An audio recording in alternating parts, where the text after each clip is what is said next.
So what we're going to do today is actually use the principles of quantum mechanics that we have learned the previous lecture. We did in the recitation last week did a very abstract example of it. We'll discuss a very specific physical experiment, and we will improve our knowledge of linear algebra in order to learn new tricks that we can use in order to understand properties of different operators. Okay, so before we start going into the specific example that will take us most of our lecture, I'm going just to give you a very short summation of where are we standing at the moment. Okay, so basically, what do we know? We want to describe a physical system. What do we need? Base. No, before the wave function. Yeah, a wave function. You need a wave function. How we obtain it? Probably in real life through a measurement. Sometimes in quizzes and exams, someone gives us the wave function. Okay, and then we are, in most cases, interested in results of a measurement of a specific physical quantity. Therefore, we will need some kind of operator.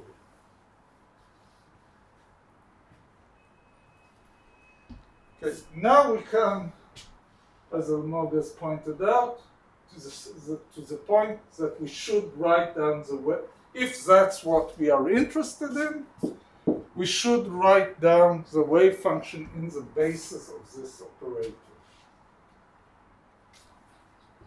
Let's assume that we have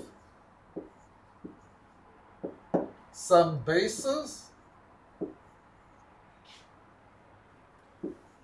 and some eigenvalues. And at the moment that we have the eigenvalues, we already know something about the system. We know that these are the only possible measurements that we can acquire by measuring the system. We don't have anything else. Now, what is the probability? Well, it depends on the wave function. Okay, so what do we do?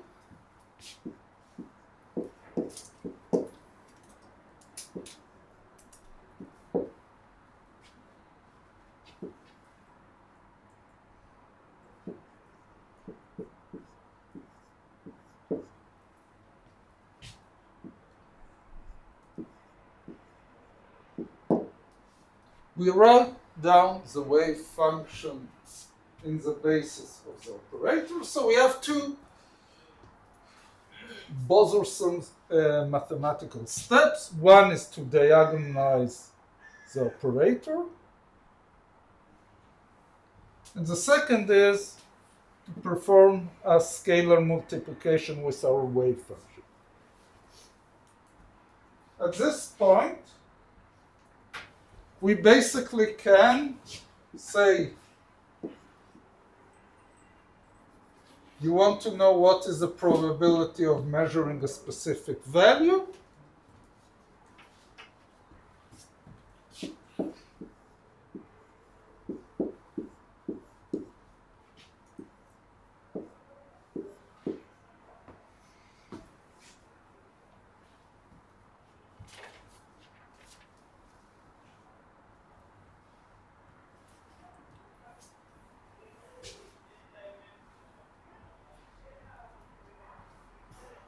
And basically,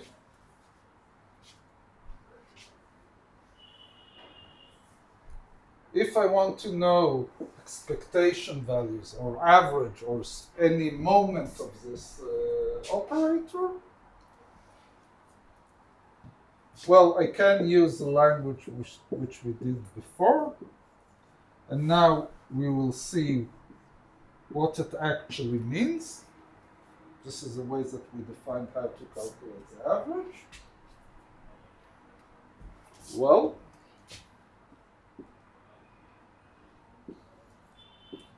let's write down the wave function every place that it appears in the new basis of the operator.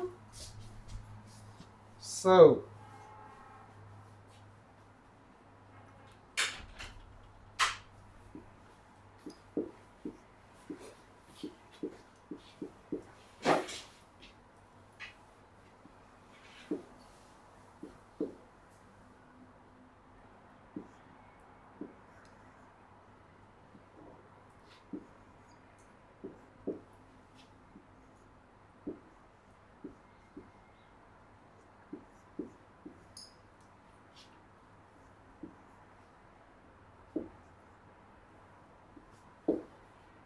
all I did is just write down the wave function in the basis of the operator.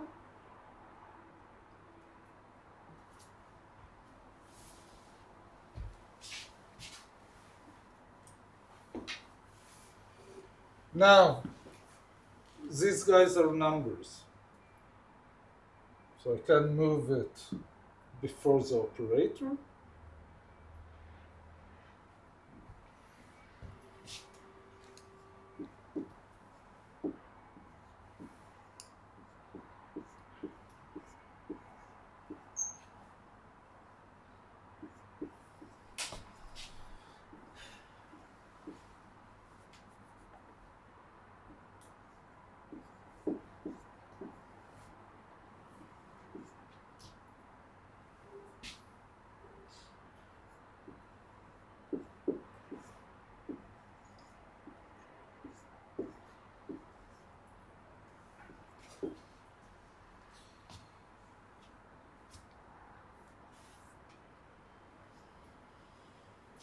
We know to perform this operator because it's a basis.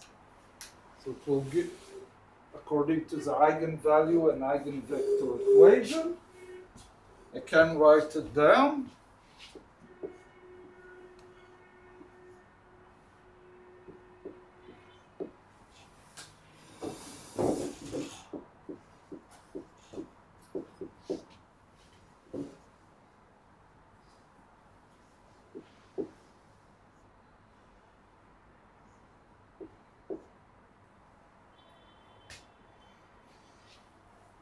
This operating on this will take out the number omega j. So it's a number, I can stick it here.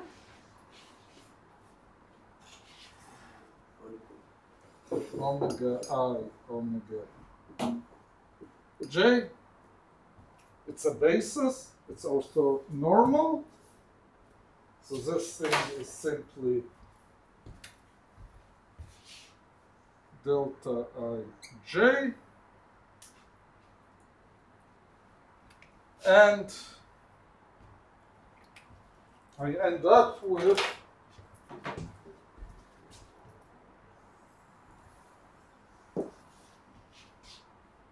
okay, so one of the summations drops because of the delta.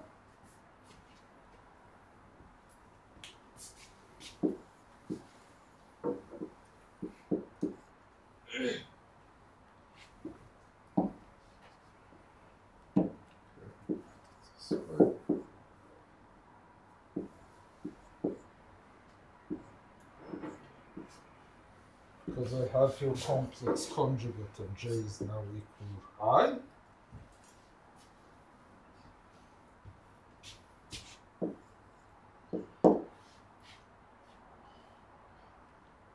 Which is actually writing down in the simple language of probabilities the probability of measuring omega I times the value of omega I, which is the average value. So the two languages give you the same result. Question or stretching your arm? No questions. Okay, so basically, if I just know statistics and believe this result, I could have written the average without going through all these operator manipulations, but just it's checking that our language is consistent.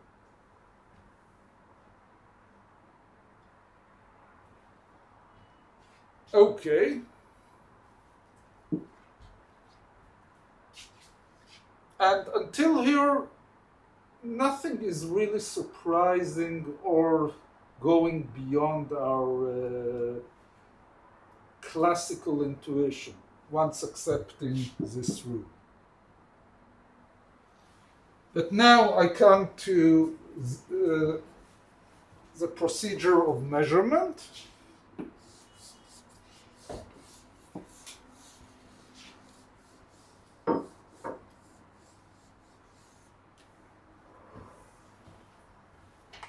So, prior to the measurement, I had some wave function, and as I did here,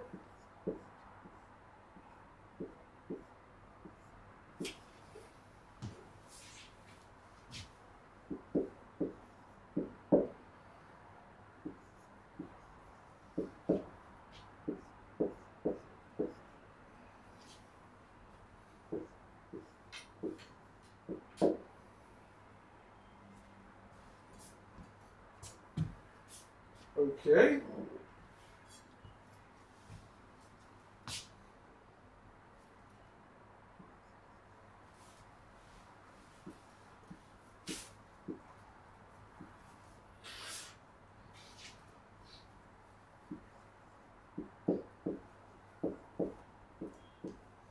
And I measured some value of omega I.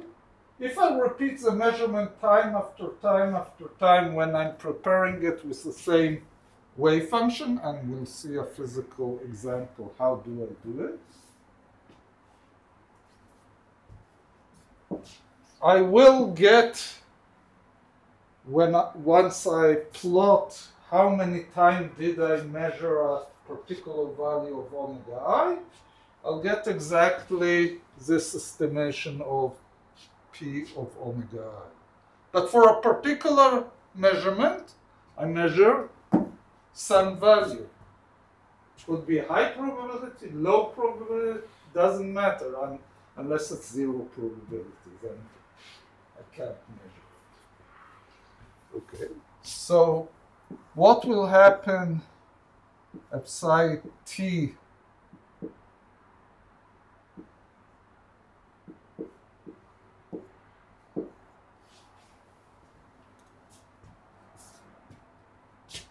some infinitesimal time after the measurement, then the wave function isn't anymore this guy. It's simply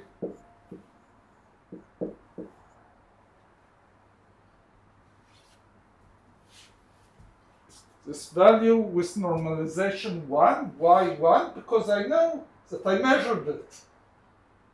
If I know that I measured it, the probability is 1.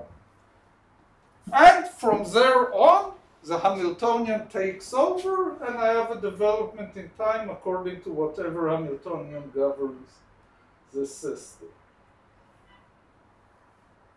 If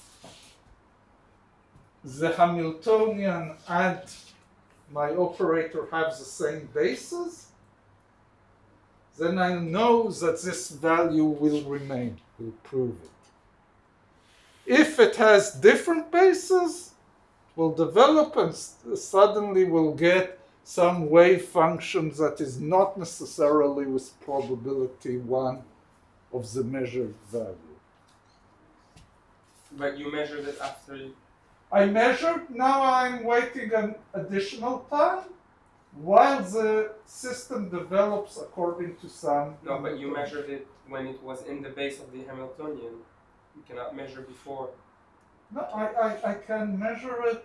Whatever is this wave function depends on my initial state and how it develops according to a Hamiltonian.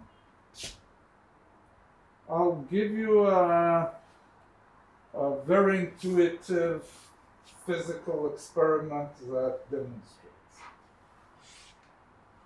Okay, so that's what we know at the moment about quantum mechanics, and actually this type of questions is all the type of questions that we encounter in quantum mechanics. Sometimes it's a problem to diagonalize the operator. Sometimes it's a problem to give the time development. Mathematical problem.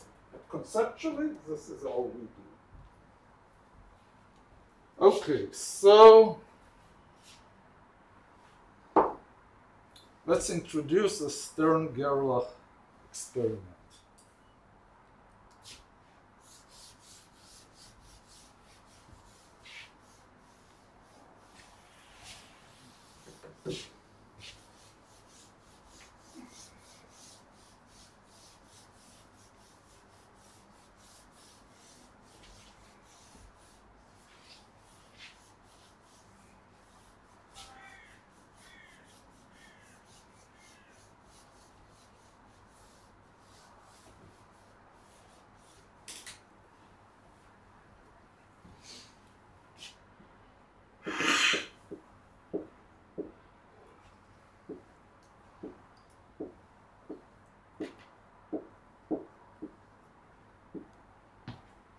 Hope I didn't misspell Gerlach.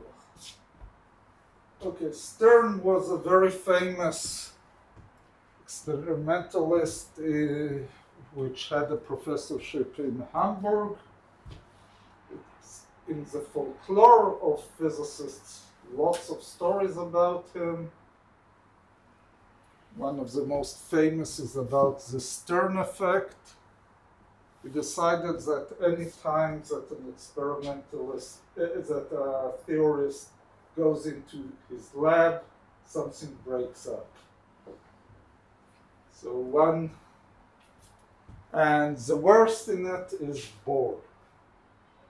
So one morning he comes back to his lab after an evening that he was out and sees that something broke up in his experiment.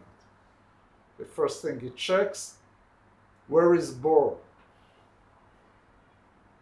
So, well, they told him he's in Frankfurt, far away from Hamburg, where his lab was. Can't believe it. He sends a telegram to Bohr, asking, where were you yesterday evening? Because I was traveling by train from Copenhagen to Frankfurt. At what time were you around Hamburg? 2 in the morning. Okay, now I understand everything.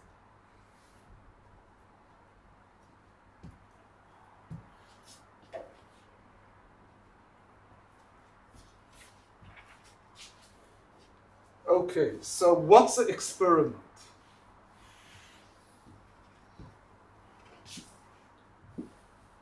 And this is a theorist version of it. It's something that's called ion beams. Ions is just, for those of you who didn't listen in chemistry or never heard any chemistry, ion is just an atom with an axis or missing one electron. Or 2. 3 is already unheard of almost. Why is it interesting to physicists? Because once it has charge, you can couple to it. You can put an electric field and make it move faster. These were basically the first accelerators. Now, that's one way to accelerate. The other way to accelerate an atom is simply to heat it. So in this case, if I'm not mistaken, he just heated a box with silver, if I'm not mistaken. Okay, so he had, according to statistical mechanics, as a distribution of velocities, and particles of silver, atoms of silver that get to this hole, have some distribution of velocities, and they come out this hole moving in some direction. Now, actually, there's additional layers to this experiment. You don't want these atoms to have a very wide distribution of velocities. You want to keep them at a certain velocity. Moreover, you want them to come out as bunches. So what do? Someone has an idea? Come out as what? Bunches. You don't want to have a because you want to know that the atom that arrives now to my screen or whatever when came out half a second ago. Not half a second, it will be a much shorter times, but It'd be like you open and close it, like a gate. almost. Opening and closing the gate mechanically is just a pain in the neck. So maybe just heat it and don't heat it, like or cool it. No, See thermodynamics is slow. As you know, when you open a heater to heat up your room, it takes time. It's maybe magnetic field. No, something mechanically very simple. You take a disk and you clear up a segment. Now you put it on an axis and rotate it. So it will open and close in given times. And rotating is simple mechanically. Up and down is more complicated, much more complicated and prone to problems. You want to create some window that even shorter windows, put two disks with some rotation between them, and you can chop it up at different times. So that's what's done for our purpose. Not very important. The only thing, you can send a bunch of silver atoms at some direction, and he puts here a screen. How does he know that the silver atom reaches the screen? Change the magnetic field or something? You have a Yeah, detector? there will be a magnetic field, but at the moment, just how does he measure on the screen?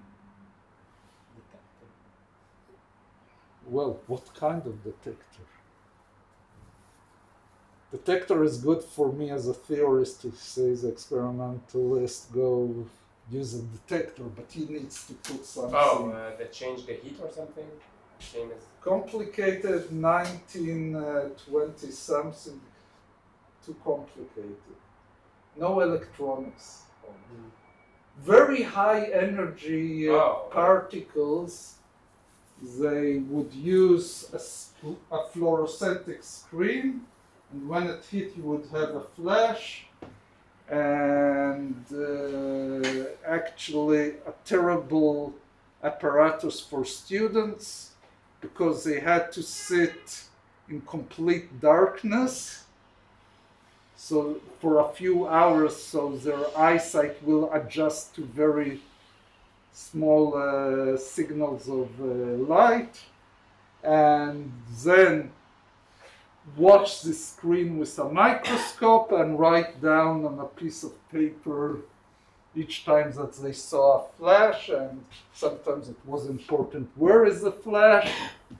And you can see that even psychological problems, people started to see flashes where there were none, and you don't have an objective way to measure. Once it developed, they came up with some kind of electronic measures.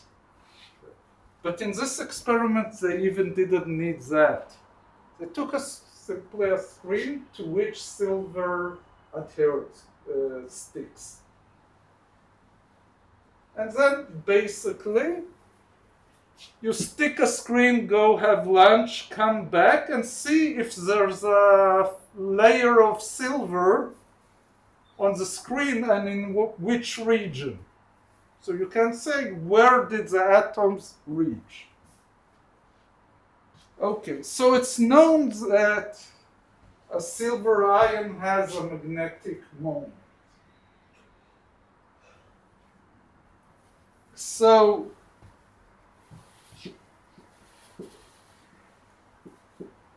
put in a magnetic field here, so pointing upwards. Now, you have a magnetic moment.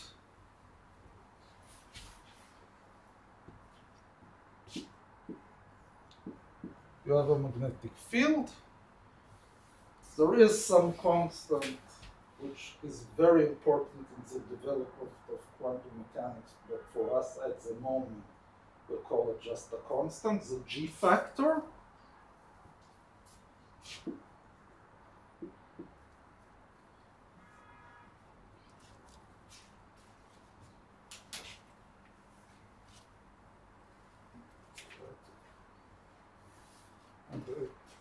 And this, I didn't even go into details.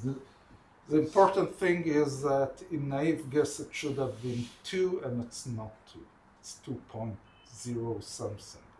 To explain that, it was a whole development in quantum mechanics and particle physics to understand it.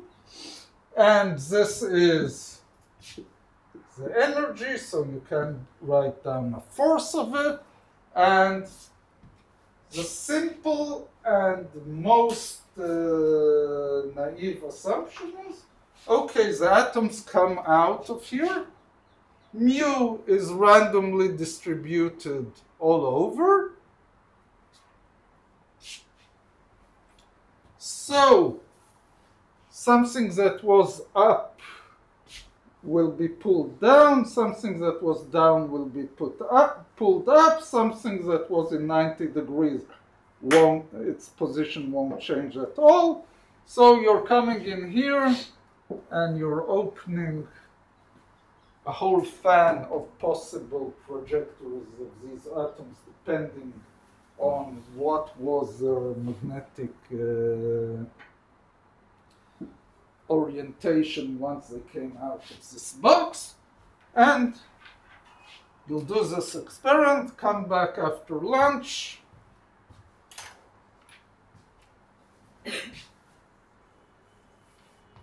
and you'll see here a whole smear of a layer of silver atoms on this screen. Great. Fortunately, very fortunately, depending on your point of view, you come out after lunch.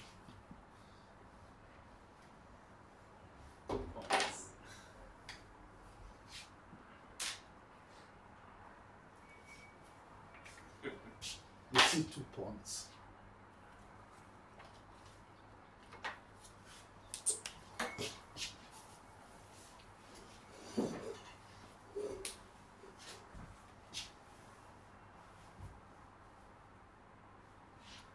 So,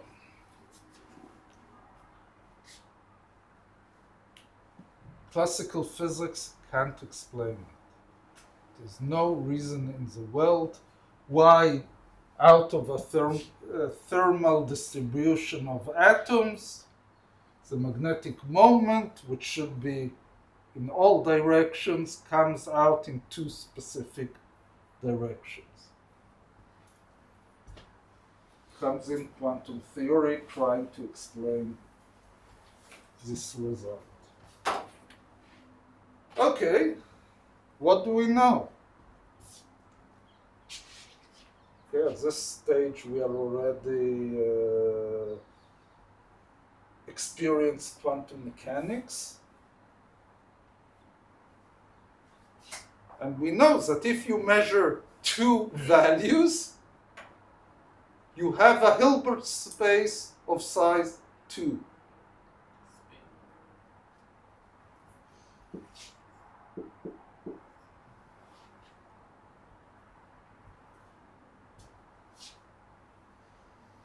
So,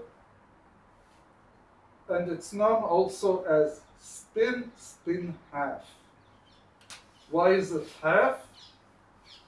We will learn to, we will get into it one of the last lectures of this semester. And any magnetic moment or angular momentum can acquire values between its, let's call it spin at the moment. It could be also L angular momentum that behaves the same in S, S minus 1, S minus 2, minus S. And if S is equal half, I can have only two values in this series, because half minus 1 is minus half, and I ended the possible positions. If it would have been equal 1, and there are atoms with spin 1, would have been, so here you have half and minus half, here you have 1, 0, minus 1, and if you do this experiment on some species of atom and you see 4 points, you know that S is 3/2.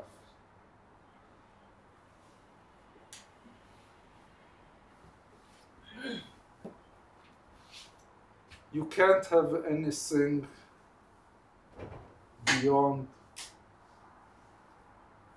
half or integer values here. Half integer and integer values. Why? We'll prove it. No, but it can be minus. Well, it's S is, you will see actually that it's a value of an operator square, and therefore it has to be positive. But the measurement values are till minus. What does it mean here? Half and minus half? Half is up, minus half is down. Or vice versa. Up and down. When are we going to see like 3 options, like 1, 0, and -1? Change it into a different atom. You can Google and check which atoms have a magnetic moment of 1. Okay. Depend. At the moment, we don't know. Once we'll do hydrogen atom, we'll suddenly see. The amazing thing is that hydrogen atom gives you an intuition about how the whole periodic table works, more or less, with some caveats and some exceptions, but it gives you a feeling that that's amazing, because you solve the simplest atom and you get some general behaviors that most atoms follow. Then you can say something when I'll have such a thing. As for elementary particles, all particles that compose matter are spin half. Quarks are spin half.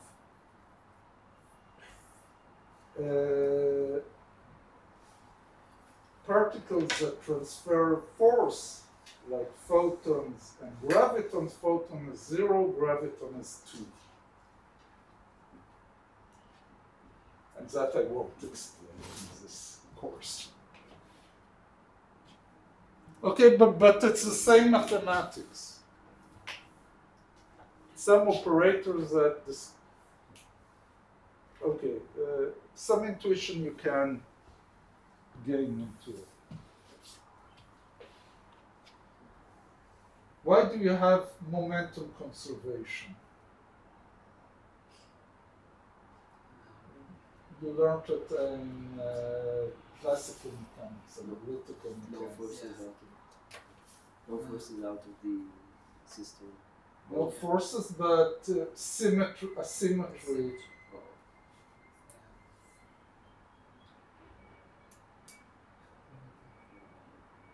The forces are Translational invariance.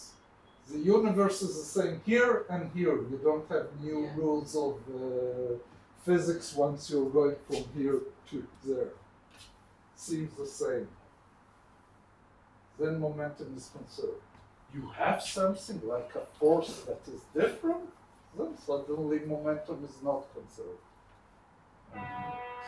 Why is energy conserved?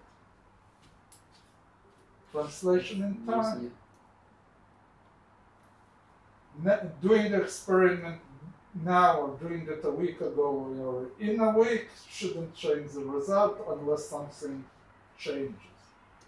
If not, energy is conserved. Nothing changed, so nothing will, the energy will be conserved. Rotations. Is it different if I look on the universe this direction or this direction? No. That's the angular conservation. So, how do you write an operator that does rotation?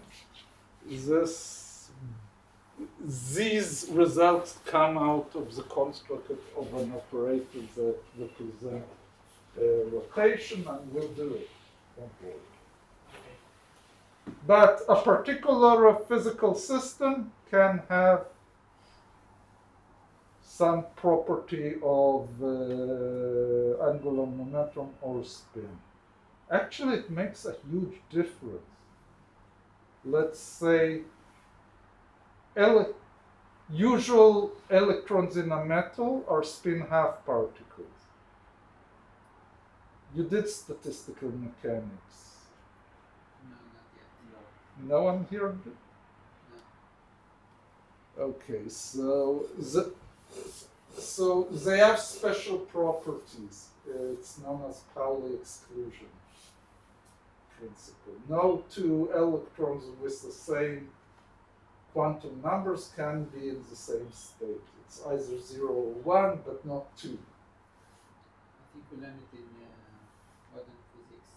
Somewhere I'm sure you heard something along these lines. It's extremely important because otherwise you wouldn't have a periodic table, you won't exist. Why? Because let's say somewhere between kindergarten and this time you picked up that there's electronic orbits in an atom and they are populating these atomic orbits, electronic orbits in an atom. Right? You've seen these symbols of electronic planetary models of it. You can say, why do I care? All the electrons can go down to the lowest and all atoms will look the same. No, they can't occupy all of them the lowest value because of Pauli's exclusion principle, meaning a change in the number of electrons changes the state they occupy, different chemistry. Therefore, atoms behave differently. On the other hand, if two electrons will join together, the spins will combine, and we will learn how to combine spins in this course. And it's half plus half. Oh, and now we are moving from kindergarten math to quantum math can be either 0 or 1. Kindergarten math, half plus half would be always 1. But intuitively, you can, if they're both in the same direction, they can be 1, but if they're in opposite direction, it be 0. Incorrect as an explanation, and we'll understand why, but at the moment it's the best that I can get. And things with spin 1 are bosons. And bosons can occupy the same ground state, meaning that electrons in a metal that create a Cooper pair, we've heard somewhere. And this is the explanation for superconductivity. So these quantum properties are extremely important in explaining all kinds of properties of material. Some of it you'll hear about it in condensed matter course. Okay, back to Stern. He sees 2 points. It's a system with 2 states. Okay, at this point,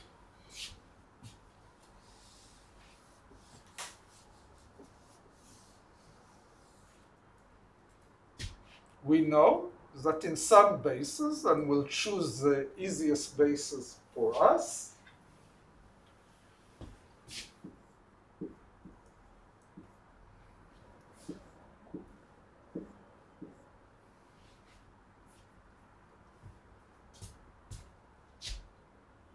will be up and down. Sometimes, instead of writing this, I'm writing this cut. Okay, these are the 2 states that exist in the system. At the moment, completely abstract. What else do I know? Well, they have a magnetic moment. Because if I put here a stronger magnetic field, the separation will increase. So what couples to a magnetic field? A magnetic moment. So in principle, I can write down here eigenvalues 1 and -1. I could choose just to correspond to the notation that I gave before as spin as half and -half. And once it's measured, it will, and it has to have units, it will be h bar over 2 and minus h bar over 2. But for our point, it's some value plus for one of them and minus for the second.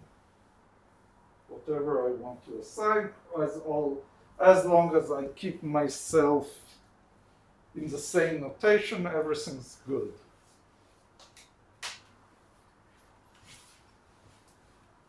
Okay. But how do you know its eigenvalues? How do you know it's...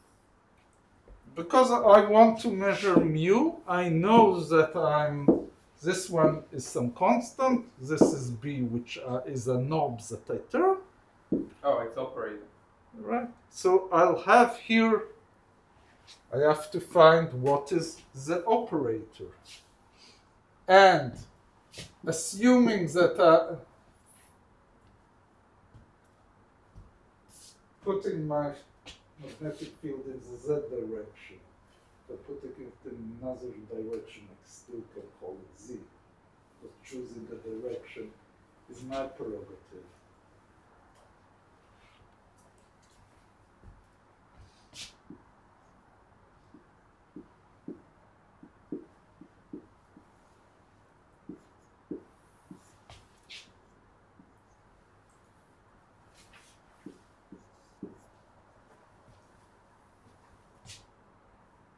Why? Because these are the eigenvalues and these are the eigenvectors.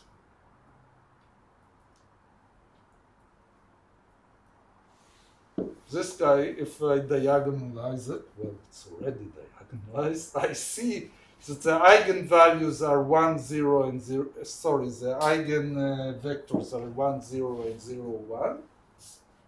The eigenvalues are plus minus half h bar.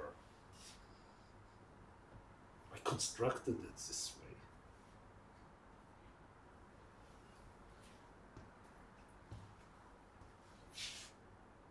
way. Okay.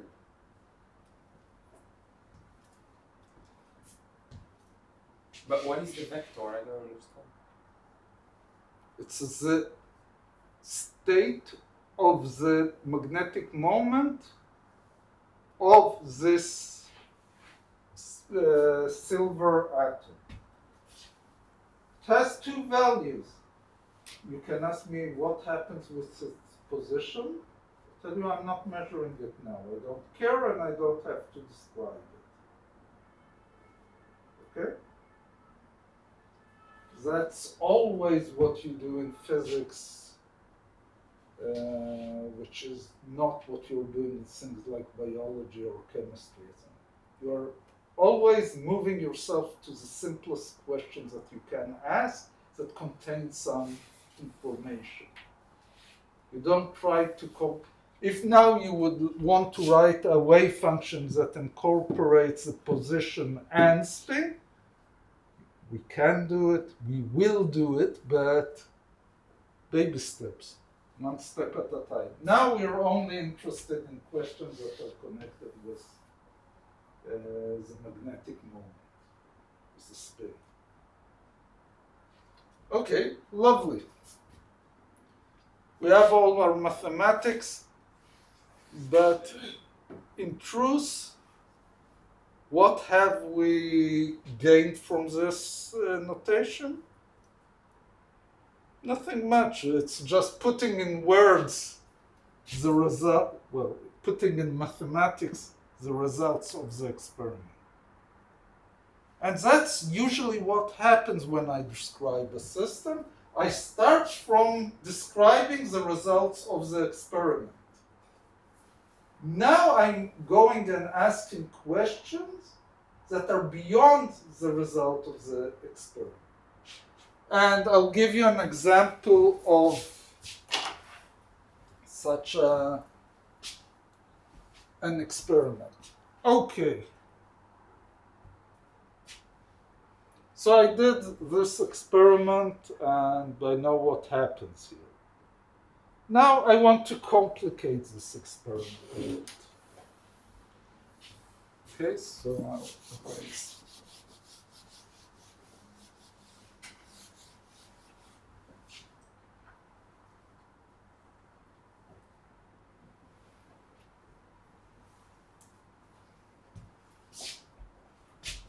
I'll come here and make two small holes in my screen.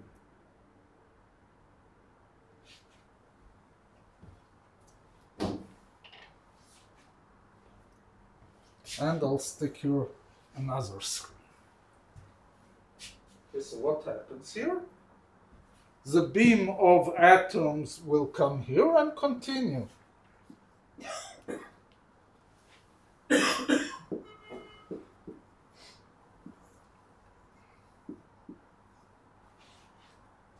Put in another set of magnetic fields. First question. How many point smudges will I see on the second screen?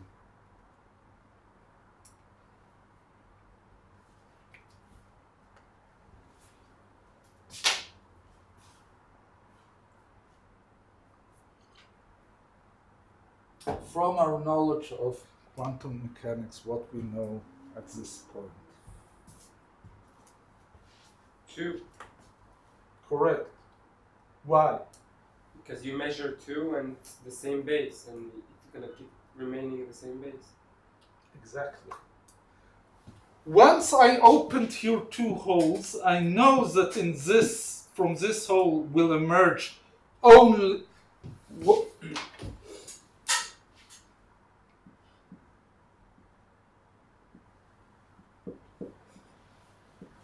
Knowing nothing about what happens here, I will write down the wave function in this way.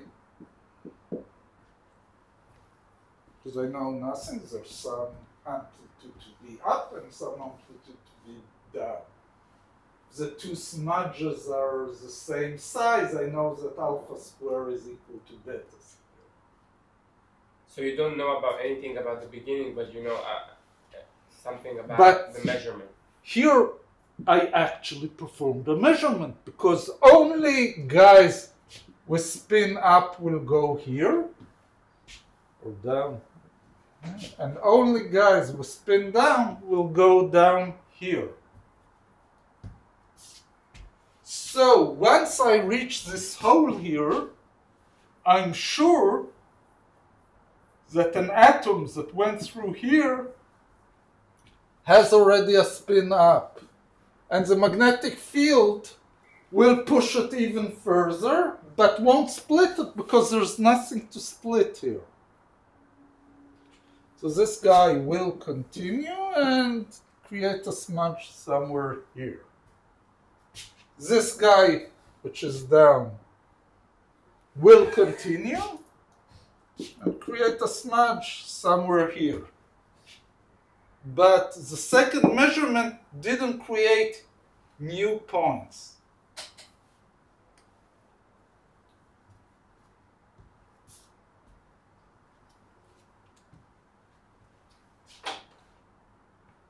So that was a description of two things. One, preparing a wave function in a particular state. Because unlike the atoms that left here that I don't know what is their wave function, once I put in a magnetic field and take only atoms that go to the upper part, I know exactly what is their spin direction. Therefore, I know in what state they are. Therefore, I know what is their wave function, at least in this basis. Extremely important and the main point of the whole course.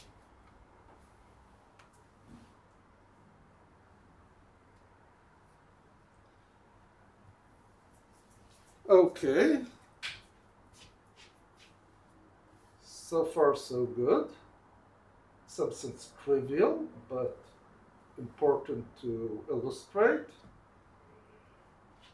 Now let's tweak this experiment a bit.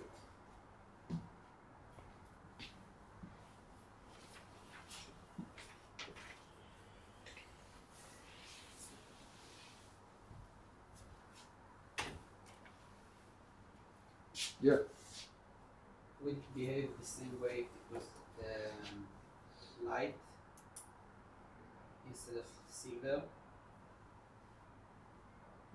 If the atoms are if it are was replaced photons, by photons, yeah. yes and no. What do I mean by yes and no? First of all, photons have spin 1, Okay. so you'll have 3 points. So yeah. And then just another practical consideration is you can't obviously measure the photons on the screen like you can measure silver. no, actually that's not a problem even at that time, because photographic plates, what was when I started teaching here, everyone understood when I would say a photographic film. Nowadays, Yeah. no one knows what it is. The good old days, a camera had just a piece of celluloid, a piece of some You have to put it like material with some chemical solution applied on it, and if it was exposed to photons, it had some chemical reaction and it turned from black to white or vice versa, and that's the way you recorded the image. So take this thing and put a photographic film here. That's not the problem. The problem is light doesn't interact in vacuum with a magnetic field. But there is a solution. There's all kinds of crystals which couple, photons that go through it couple with a magnetic field applied on this crystal. Used in all kinds of optical switches and things like that, if you want to, again, rotating mechanically, let's say you'll put a mirror and moving photons up and down, mechanics is extremely slow compared to electronic speed of operation and less reliable. So you take some crystal which by applying a magnetic field or an electric field changes the direction. You actually, in some sense, like light going through a prism will break up for different, so somehow you change the effective optical index there and you can change directions with applying a magnetic or electric field. So you could do this experiment with photons, no problem, except that it's a difference. And for electrons? Oh, that's done all the time. It won't be like, how do you say it? Well, the easiest thing is a source of electrons, and again we're going back to obsolete technologies. Before we had flat screens, we had CRT displays. What is a CRT display? Some huge like box with a curved screen. with a curved screen and a big bump behind. Yeah. Now, at that time, I could tell students, go home, take a magnet, put it somewhere on your TV set. What will happen? You'll get distortions in your picture. Why? Because what you had in the back was something that's called an electron gun. Would have been some device that you apply a voltage on, and electrons come out into this vacuum, which was the TV screen. And once it hits the TV screen, that would be a fluorescent screen that will emit light. And it would go around at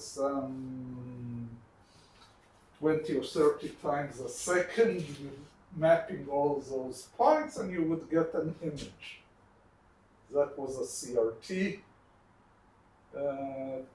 display, old televisions, old computer monitors. That's why in the good old days, you wouldn't be able to buy a screen much larger than 20 or 22 inch.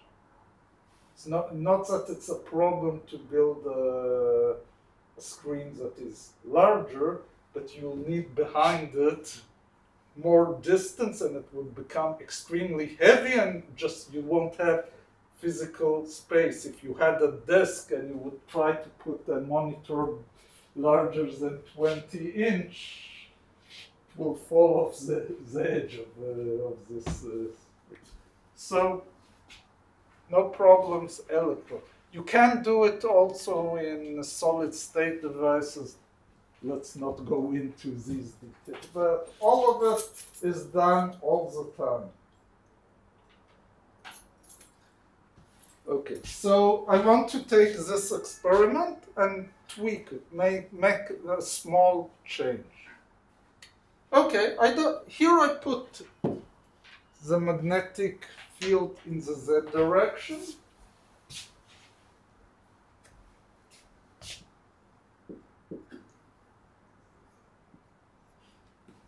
And here I'll put it, let's call it in the x direction. So I just rotated my magnetic field 90 degrees. It's that, so it's going to be 0. So if we would have lived in a classical world, this is the answer. Okay, so our good friend Stern goes to lunch, comes back.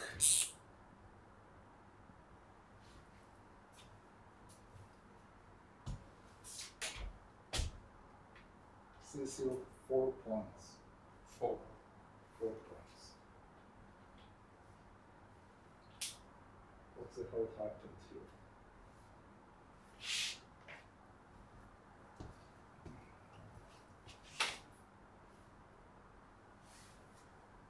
You changed the operator? I changed the operator. Well, basically, I rotated the operator. We don't know yet to do rotation, so I'll just tell you You changed. how it looks after the rotation to X.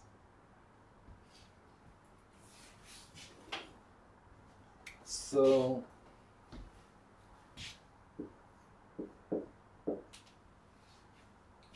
But how do you know the operator that you did, like the magnetic field is Hermite? let me write down the operator, and it has to be a remission because it's something that I measure. It has to have eigenvalues that are real. Because you can measure it, it's like a physical... Well, I can come and look on my screen and just count. So you know that the operator that you're going to write now is going to be Hermite. If I write something that's not Hermitian, I should quit. I don't understand quantum mechanics. Now, you can ask me why do I write this particular one, and my answer is once we will learn how to rotate, because all we do here is rotate in real space, we will understand why it's true, but at the moment, just it has to have the same structure because nothing physically changed in the world if I'm rotating it by 90%, 90 degrees.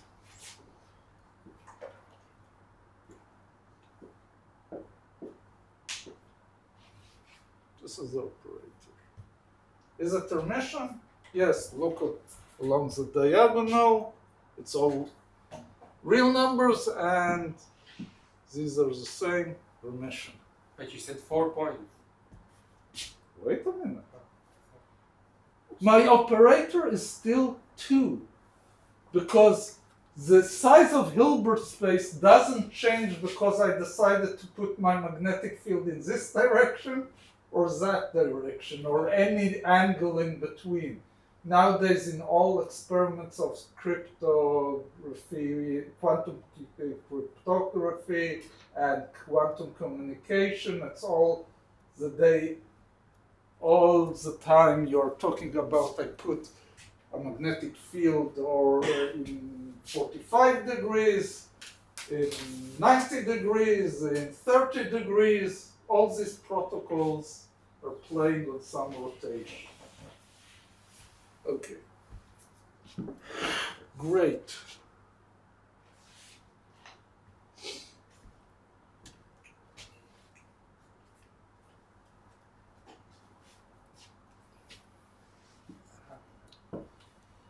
What are the eigenvectors of this matrix?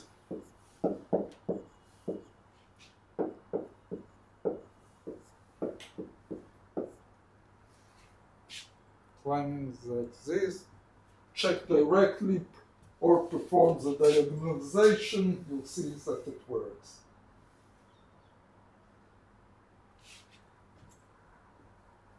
What are the eigenvalues? If you multiply this matrix with this thing, it will be positive, right? It will be 1. Wait, what is these two? Did you write them down? These are the eigenfunctions of this operator. Good? We said it's like at the end of the course it will be like an algorithm. You see an operator, what are its eigenvectors and eigenvalues? Once you have that, you solve 75% of the problem. Okay, these are eigenvalues. I'll do it once. I could either directly diagonalize it or do the multiplication.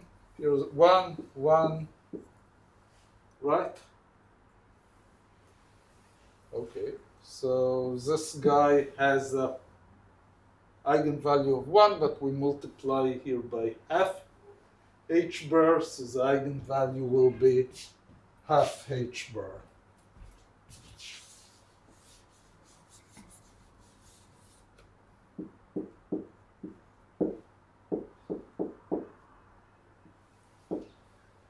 Well, the eigenvalues have to be the same. If I would have introduced here a different operator that has either a different number of eigenvalues or a different structure of eigenvalues, can't be, because we're taking my magnetic field from X to Z, shouldn't change the basic structure of my Hilbert space, right?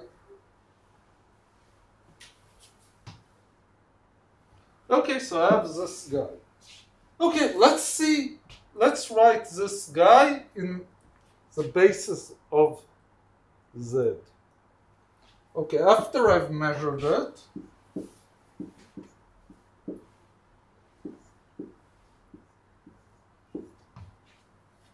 right?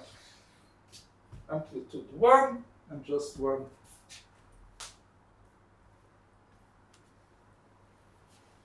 Vector. Good?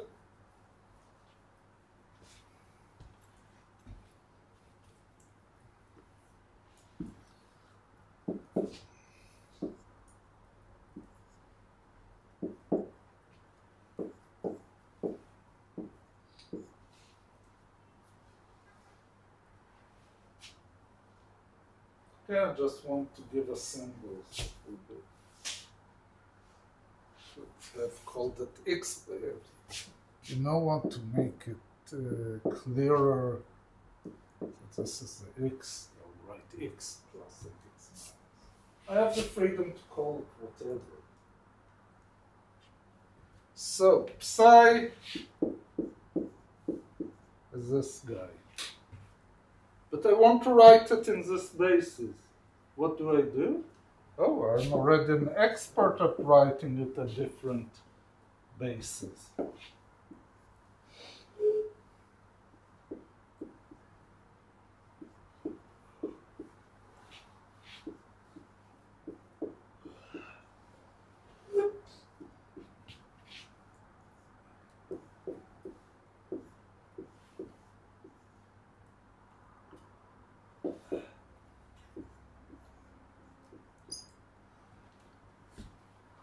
Scalar multiplication of the basis vectors with a wave function.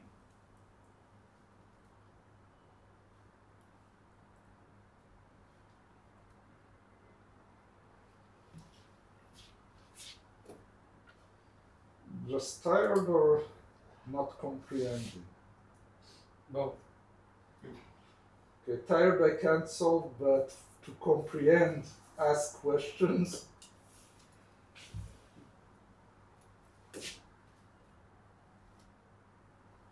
So did you take a vector and... I'm taking a vector, and now I want to write down the wave function in the basis of the operators that I want to measure, right? Yeah. Why is this operator valid? Like, Oh, I told you that that we will learn how to perform rotations, but not at the moment. Now I'm just saying it's a reasonable operator. Why? So we're gonna believe you that this is the operator, and Right. because we got this operator, we got these eigenvectors. Right? So So now I'm we need to asking. normalize each vector. Normalized. Yeah, but okay. It's normalized. It's a basis. It has, as I said, the same eigenvalues as the previous operator, so it's okay because rotation in space shouldn't change the Yeah. values of the of what you measure. Yeah. Okay. Okay, So, and now it's just math. That's in Hilbert space. That's valid in Hilbert space. Like no, unlike.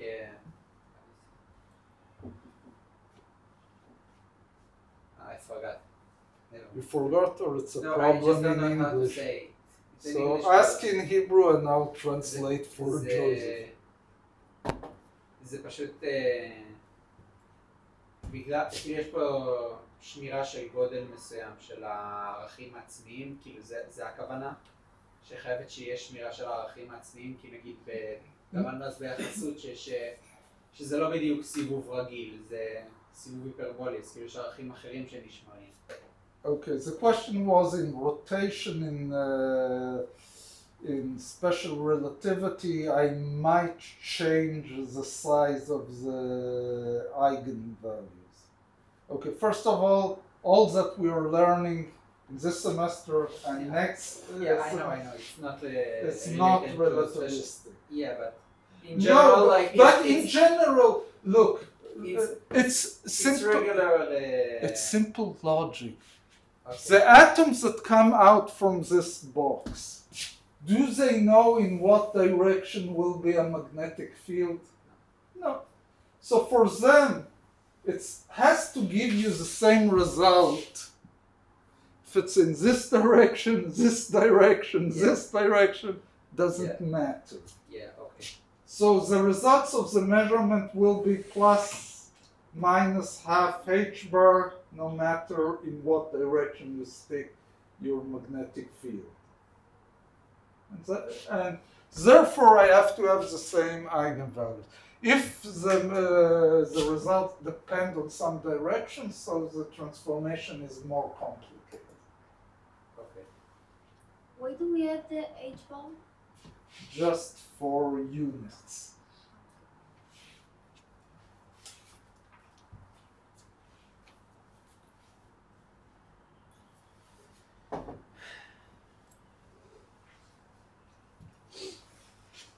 Okay, let's perform this multiplication. Well, it might be easier to do it in this the vector language. Okay, fine.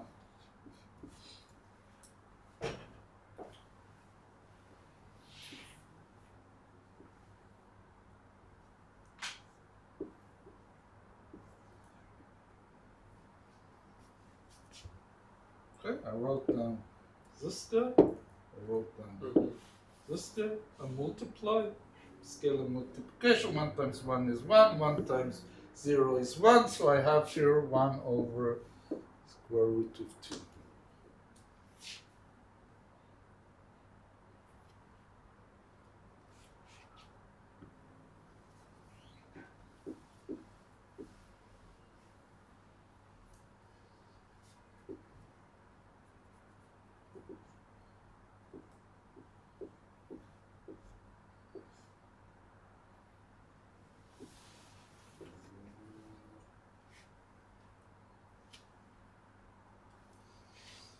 Same procedure, minus 1 over square root of 2. Multiply by the vector.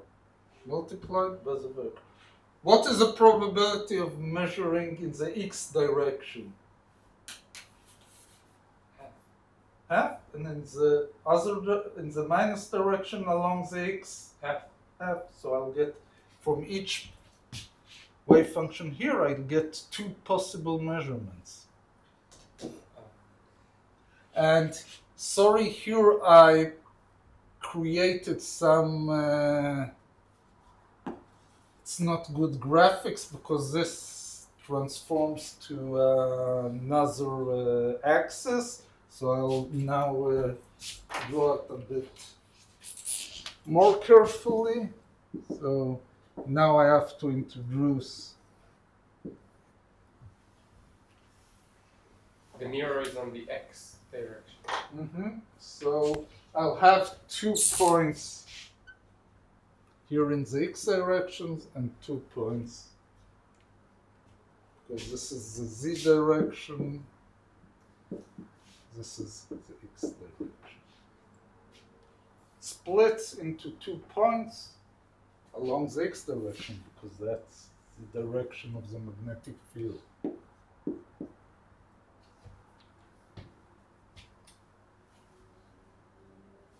Here it splits in the z direction, here it splits to 2 in the x direction. Same height, but different. 2 points you'll get, and depending on the strength, the distance between these 2 points. And the reason? I changed my operator, I'm measuring along a different base. Therefore, I rewrite my wave function in that base, and I get that I have now probability of half to measure each one of these results.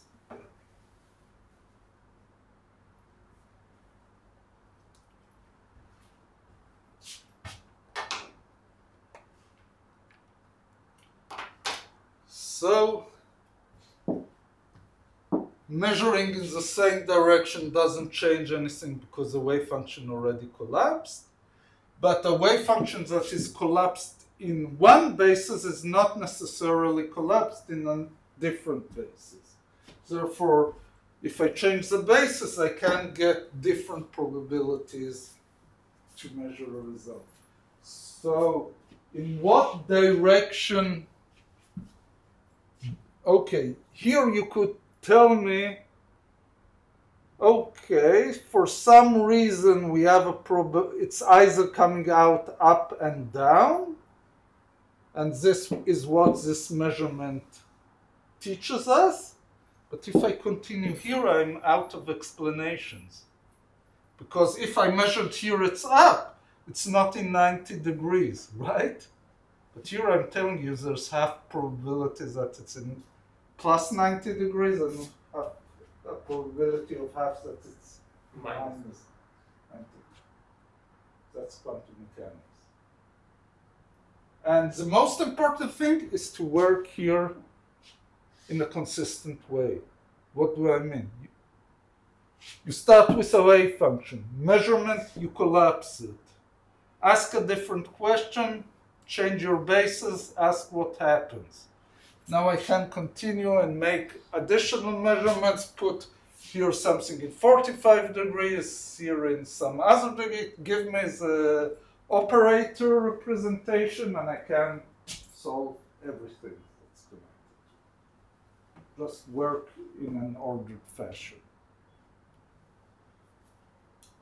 Okay, so we'll take a break now, and when we return, we'll find a simpler way.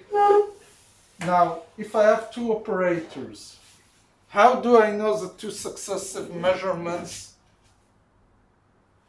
will change the basis or won't change the basis? Well, I know the operators. I'll find a way to do something with these operators in order to immediately tell you, do they have the same basis or don't they have the same basis?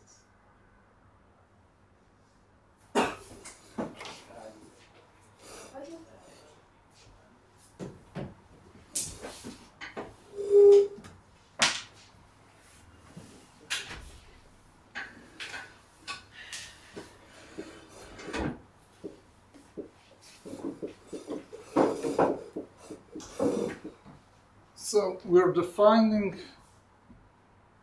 a relation between two operators that's known as a commutation. Okay, so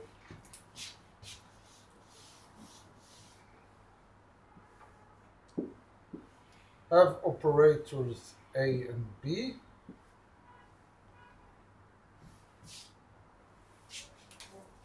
And the commutation relation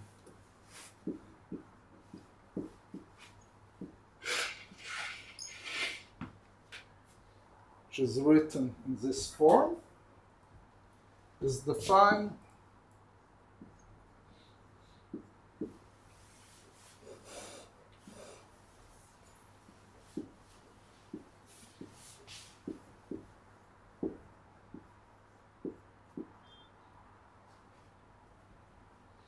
this is a definition.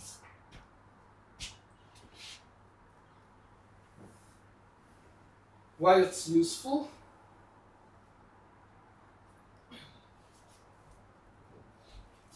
If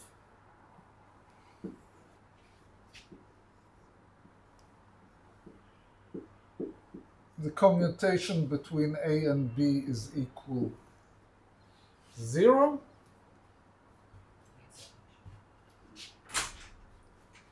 then I can construct a basis that is common to both operators.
So it works both ways. If I know that the commutation relation is 0, I can construct a basis, a common basis for those operators. And if I have a common basis for both operators, the commutation relation is 0. Let's prove B. I won't do A because it's a bit lengthy, but let's prove B. What is the intuition behind commutation? Let's see B and let's understand. We'll give you the intuition. So we assume we have a common basis, which means that we can operate A on I and get AI, operate B on some vector in the spaces and get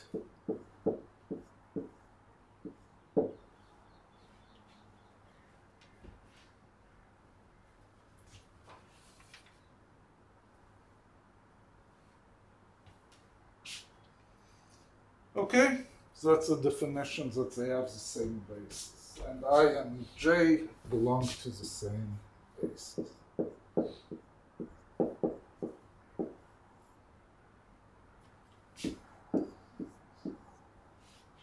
As usual, let's take some general wave function.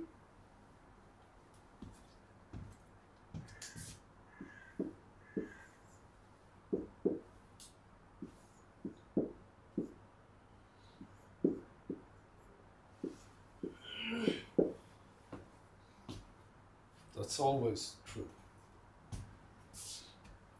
So I represent psi in the basis of both A and B.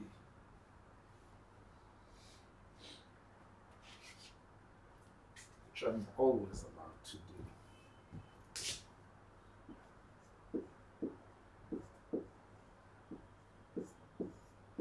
do. A times B operating on psi, by definition, is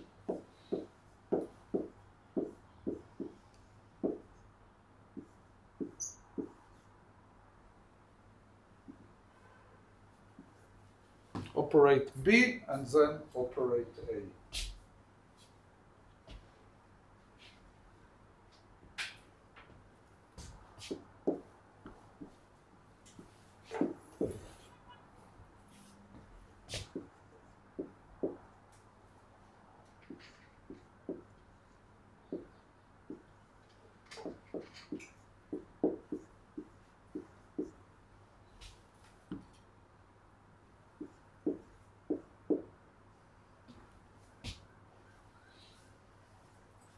Just wrote down psi in the relevant basis.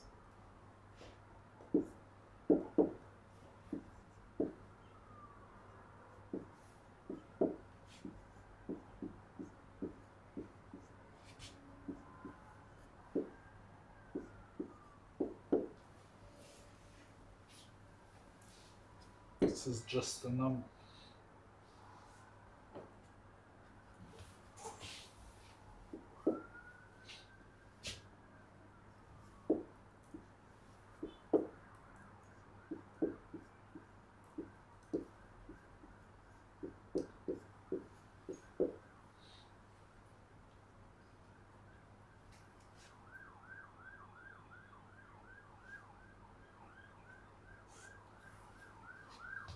Okay? Because these are eigenvectors of B. This is a number, this is a number, I can pull A inside. And A operating on an eigenvector will give me AI.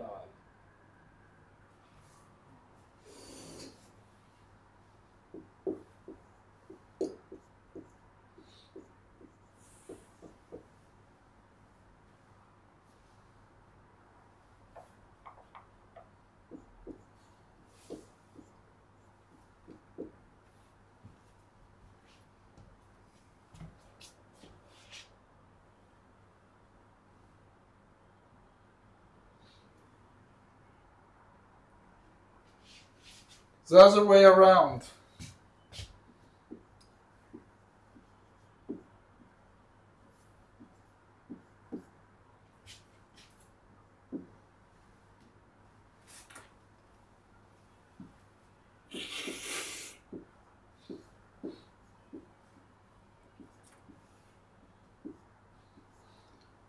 Pay attention that I never switch operators because I'm not allowed. I don't know if A times B is equal to B times A.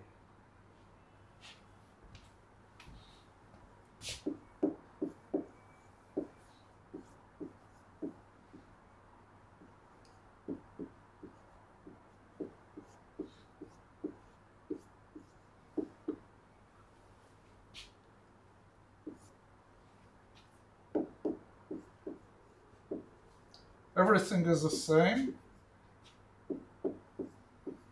except for the order of the operators.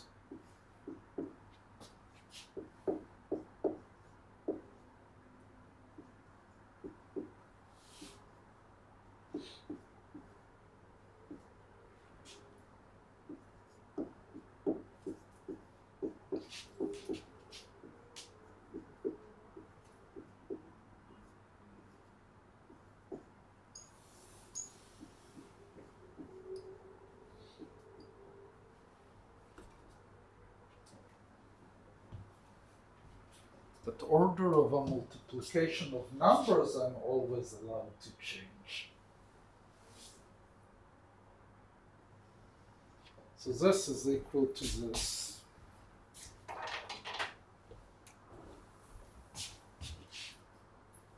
If this is equal to this, the commutation is equal 0. Yeah. It doesn't change the proof, but should it be multiplied by the I? Because you should get a vector, right? At the end of it. Right. Thank you.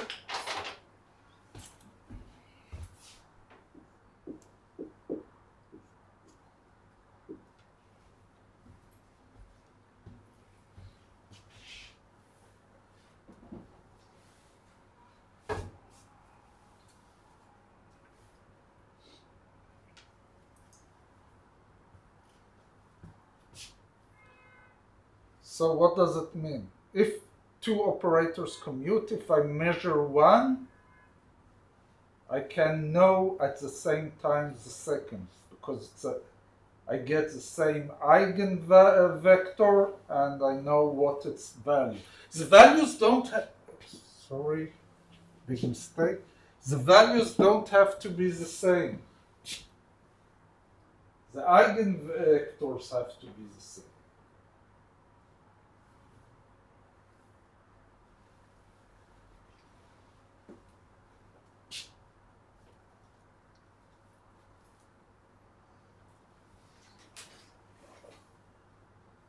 Okay, let's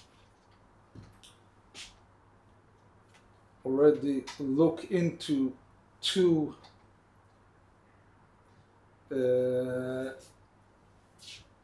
ubiquitous That's entanglement?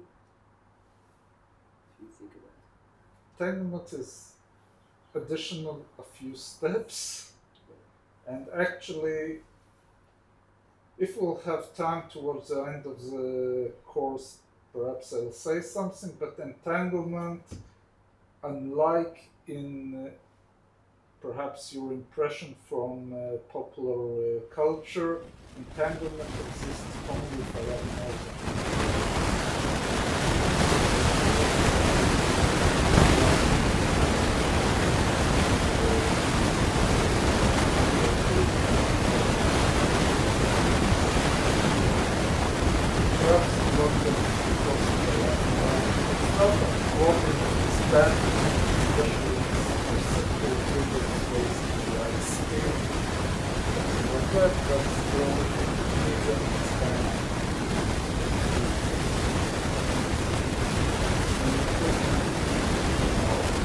Because now I will show you something that will run us into mathematical and conceptual problems because the Hilbert space is different.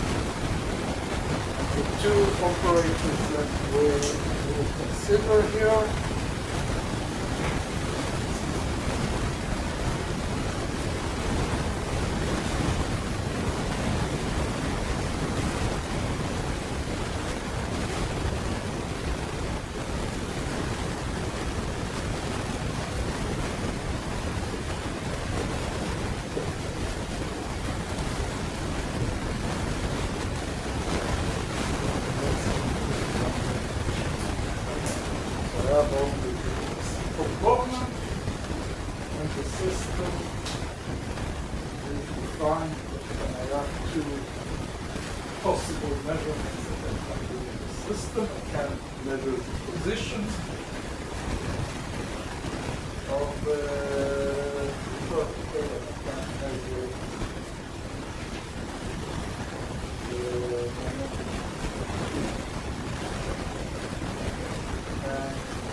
concept, which is uncertainty.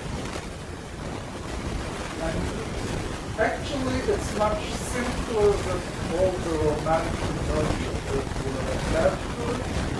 It's very simple. If I measure position, I'm landing on an eigenvector position. The eigenvector position is has very many components in the basis of momentum. Vice versa. If I measure momentum,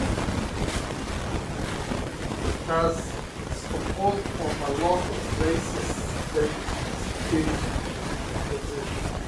Meaning if I measure one, I have a very wide probability of measuring after it some result for the outcome.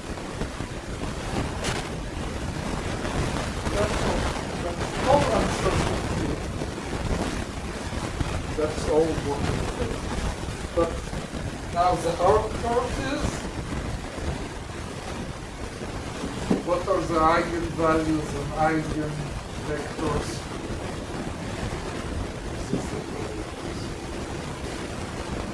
We left our cozy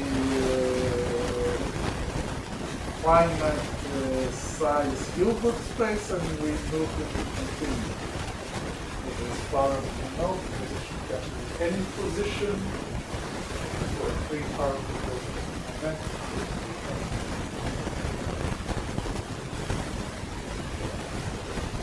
Okay. Let's move on.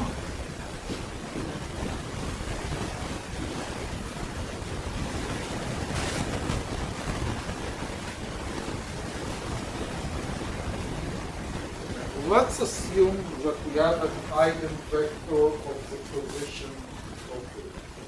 What does it mean? It means that if I operate with the position operator, I'll get some x0, which tells me it's here, but x0 times the eigenvector again. That's unfortunately yes. Because it's what does it mean to measure here? It means that it's here. But with probability 1, but continuum doesn't sit. If I could construct a discrete, so that would be Kroneker's delta and life would be good. In this situation, the uncertainty for the momentum is infinite. We know that we will define it and your question will be answered. I haven't yet quantified how do you measure the amount of uncertainty.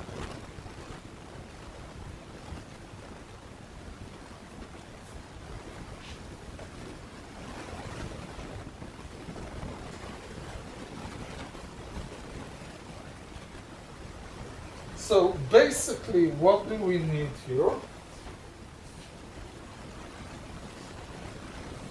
As we discussed,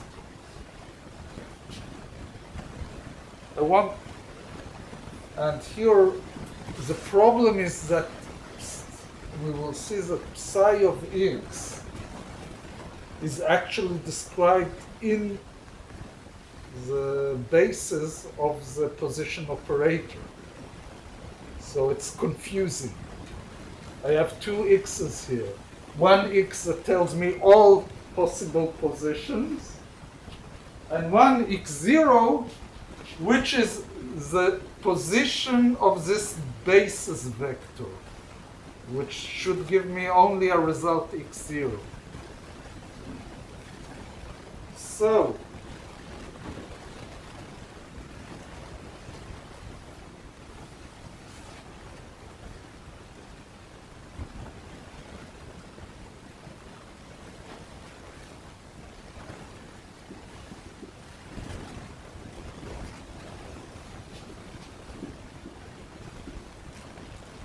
so that's basically the condition, right? I want it to be 0 everywhere that's not x0, and finite, I'll worry about normalization in a short time, when I'm on x0.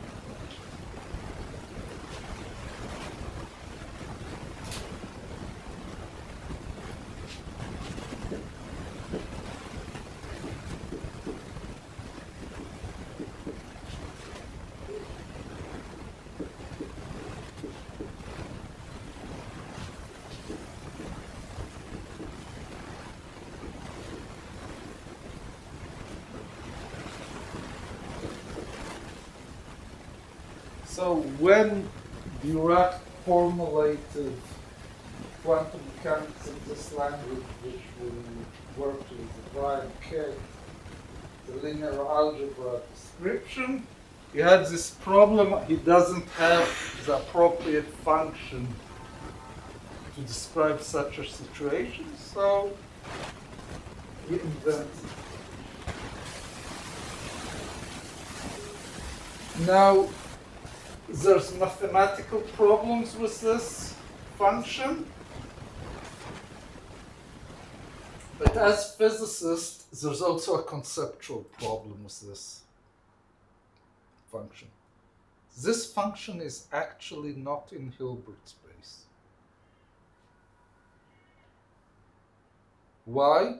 Because we said that Hilbert space has to be a well-defined function which is differentiable. Say we want to use all kinds of differential operators on it, a Hamiltonian, which we know to write its second derivative. This is, it's a divergent function. It has no definition of derivative, at least not an easy one.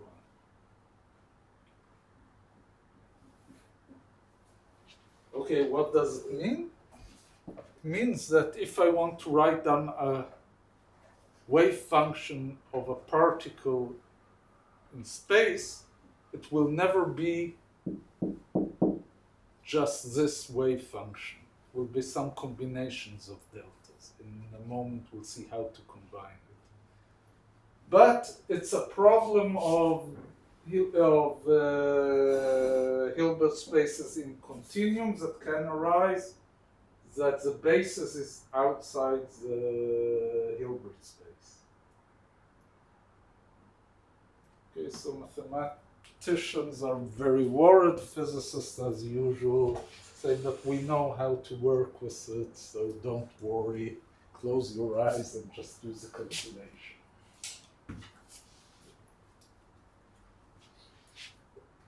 Okay, what are the properties of delta functions that we'll need? I think you've seen it in the recitation. I'll quickly go over it. Basically, the most important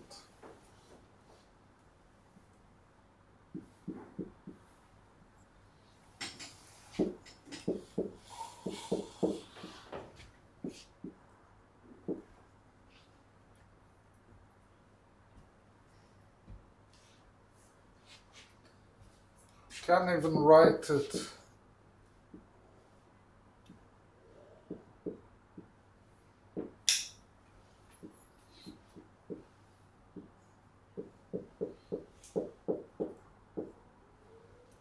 Because all other positions except for x0 don't contribute to the integral.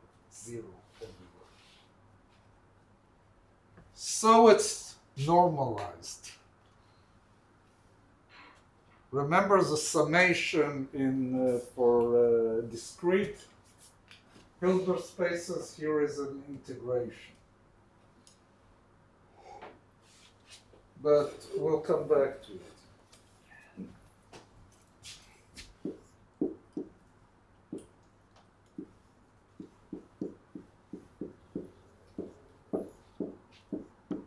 And f of x is any well-behaved continuous function.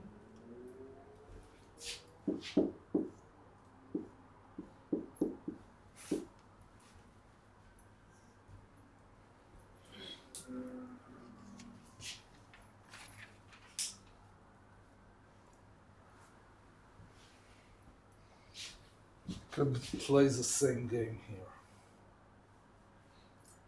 as the limits, because all the regions that are not around x0 are not relevant.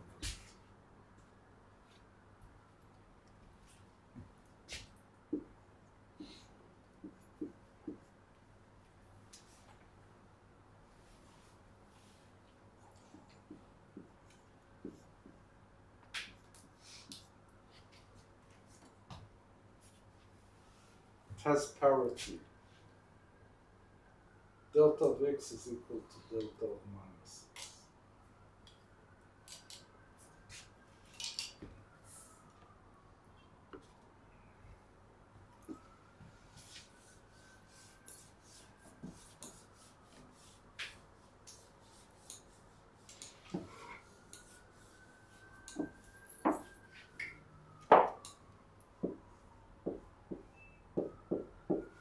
What is delta of a of x? 1 divided by Right, absolute value of a. Why? We always go back to the only well-behaved definition of that we have of this function, which is its behavior in the integral. So,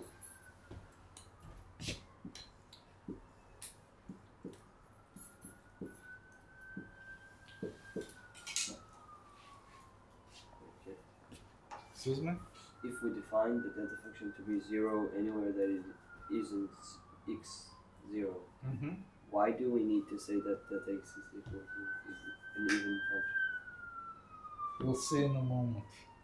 Well, it's even clearly why it's even, because it's 0 anywhere. Oh, right, but I mean, is there a function that it could be 0 but not even? I mean, No, if then there's... around the point that it's no.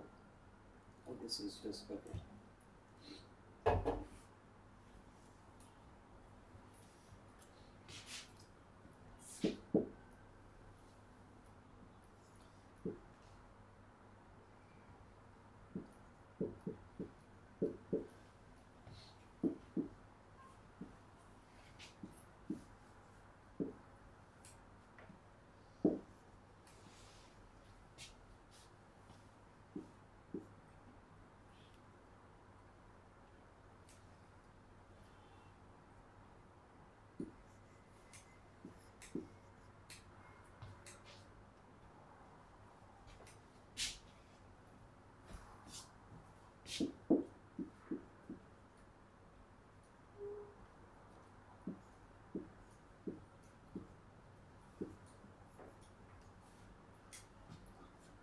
And nothing else changes if I exchange a to minus a, and therefore delta of ax is 1 over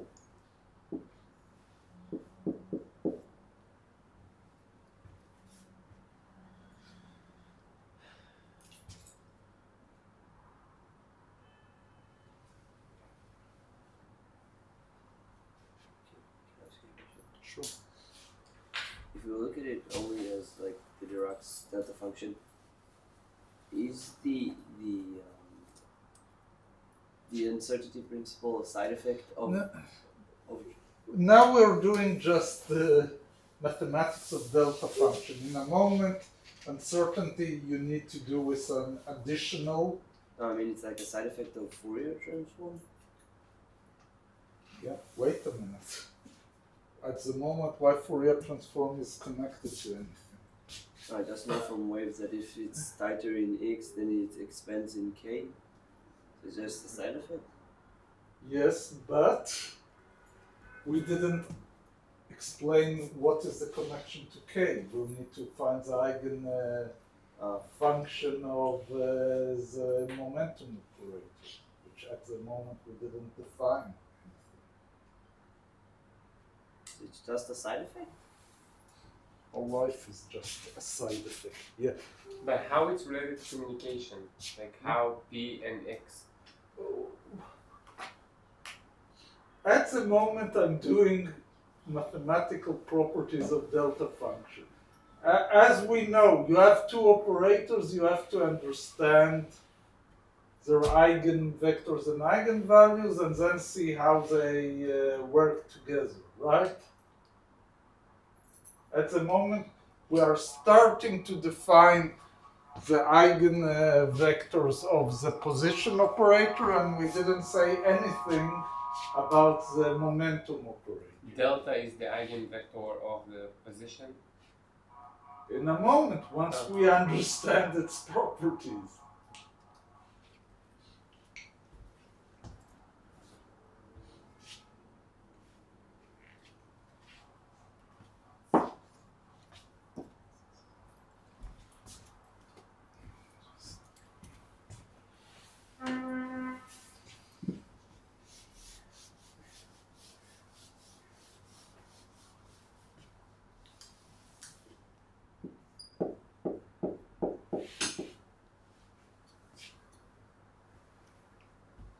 well, it's supposed to somehow be non-zero at the positions that f of x is 0, and we have to worry about normalization.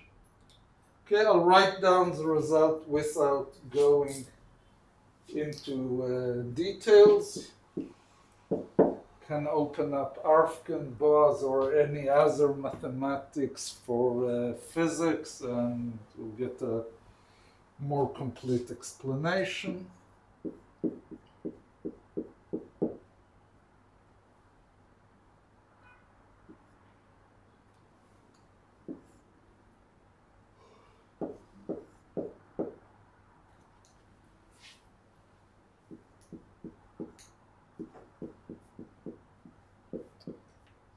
So all points where f of xi is equal 0 acquires a delta function, and this takes care of normalization. So, for example,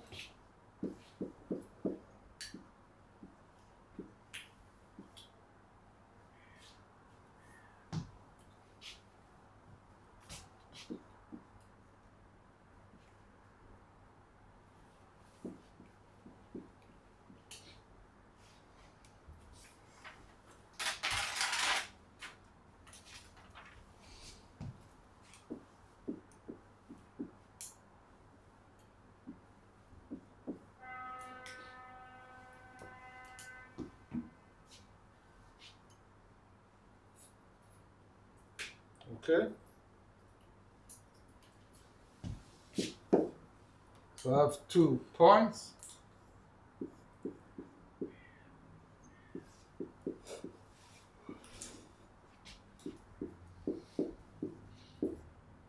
So I have now 2 delta functions. Why do you have 2 points? Like, how did you understand you have only 2 points?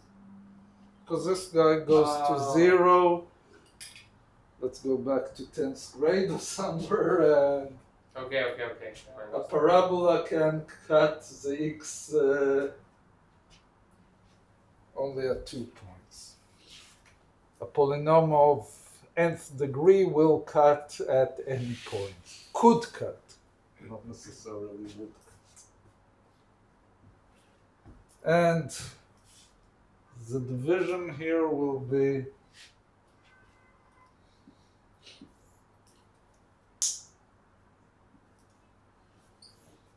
the same for plus and minus a because it's absolute value.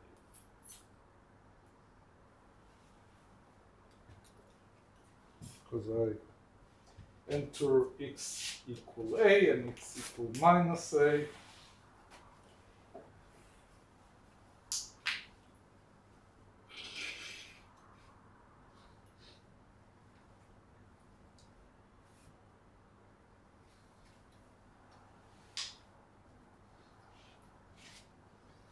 Okay, I need 2 additional properties here.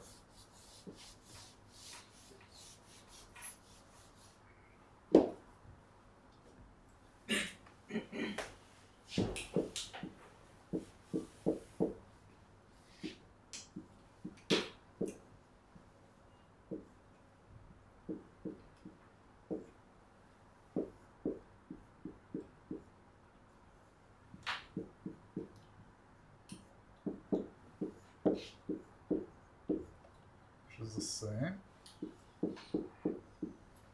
Because the only thing I have to do with this guy is stick it into integral. And the only position that this multiplication has a non-zero value is at a.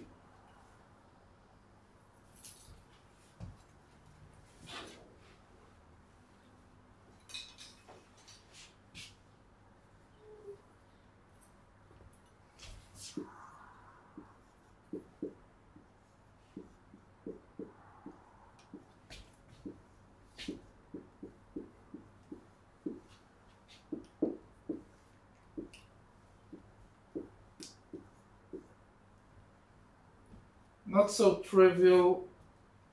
In a couple of minutes, while I'll give a representation of delta x, proving it will become very easy. At the moment, conceptually it makes sense. If I have a delta at A and a delta at B, the only ways that I get here a non-zero result if A equal B. But you could argue about the normalization. As I said, at the moment I'm just writing it down. Once we meet our more useful representation. Why can't you just say delta x minus b is just like fx minus? Because it's not f. It's not a well-defined right. function.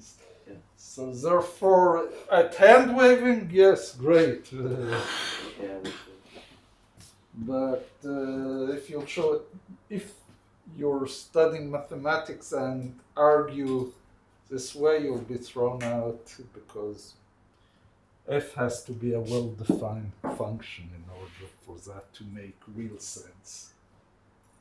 Okay, so there are a whole line of representations of delta function as a limit of some function.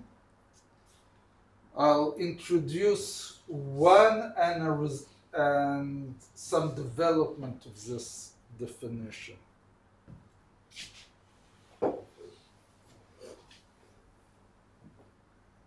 Okay.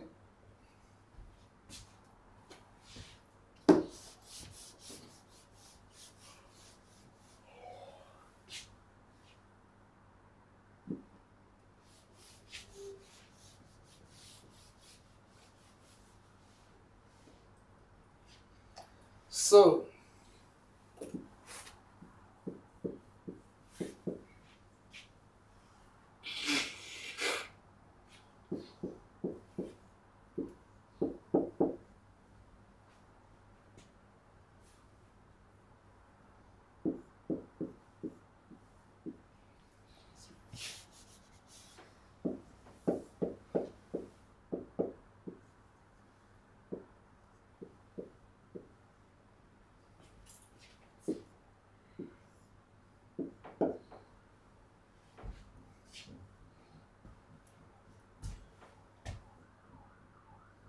probably I've seen a Gaussian or something like that.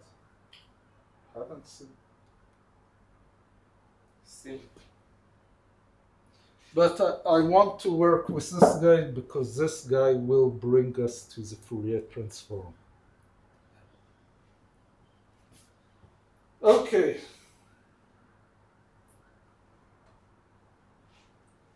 First,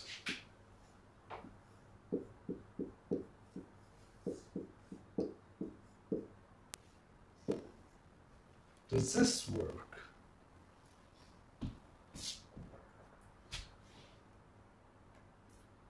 Because if not, certainly not a delta function. Okay.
We lost the epsilon. We lost the limit.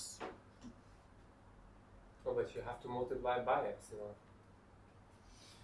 Well, but I have here also an epsilon. This is x. Yeah, but when I'm changing it to y,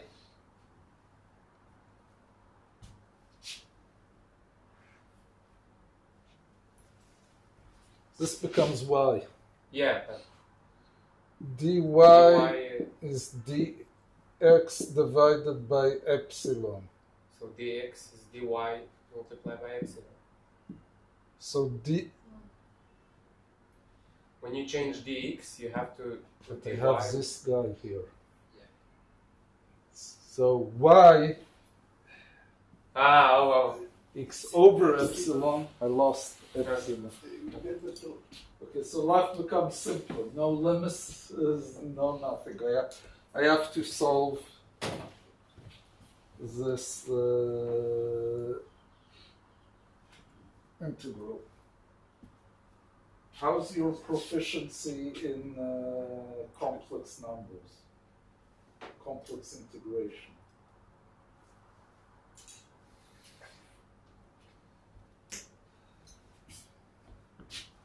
Okay, all I need here is to remember that sinus is e to the iy, e to the minus iy divided by 1 over 2i. Okay? So,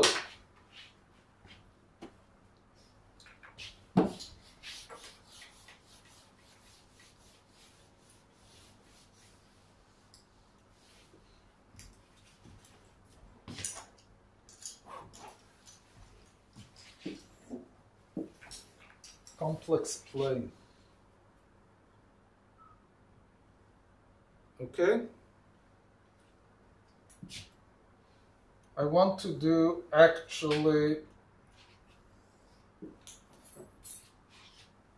this integration on the real axis between minus infinity and infinity, right? That's what's written here. Where are the poles in this game?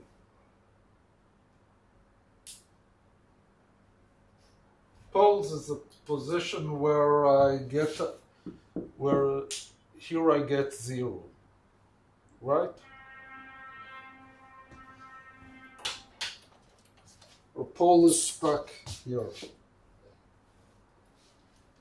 No other.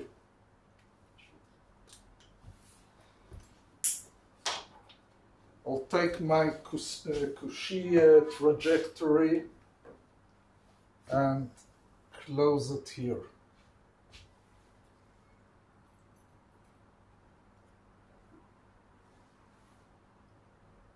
Okay, so I'm doing the integral from here to here and along this path.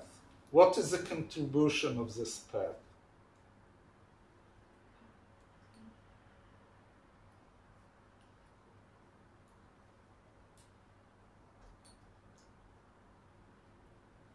Okay, this path is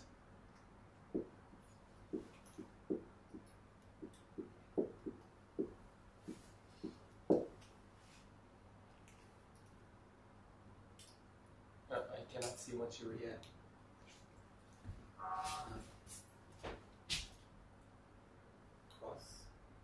goes to 0. Because let's forget what. Look on this. Any imaginary part here will give you a minus infinity along this path. So all I need to do is take all the poles that are within this path. Problem, if it would have been somewhere in the center, very simple. But here I have to take some detour around it. For those of you who did complex analysis, it's very simple. I didn't take anything. Okay, and therefore for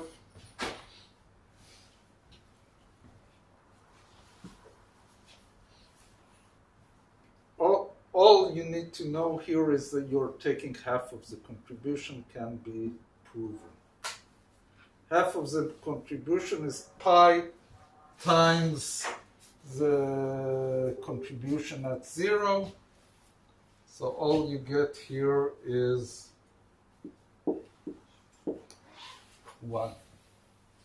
Okay, if you're not proficient in complex integration, don't worry, accept that this is the solution, this is the representation, and in the next lecture we'll see how we can write it down as a Fourier transform. That's all we need from it. Except that the integration works, you get 1.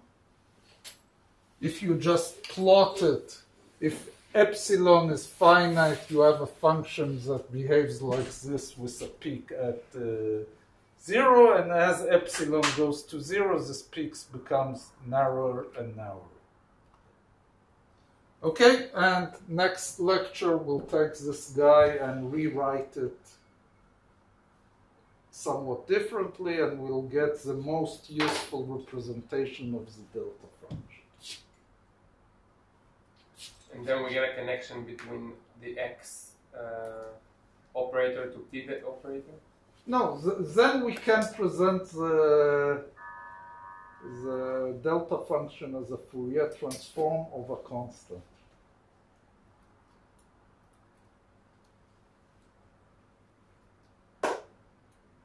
And then we have to see what is the basis of the momentum operator. And then we'll see the transform between the two bases.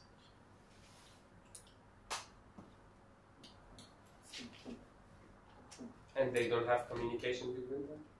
They don't commute. They don't commute.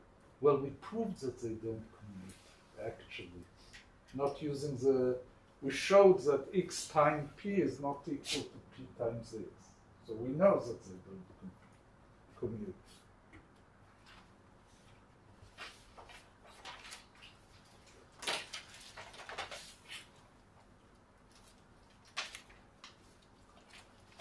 Okay, so well, I don't want to pull this lecture another 10-15 minutes to close up this, so we will continue in next lecture. Thank you.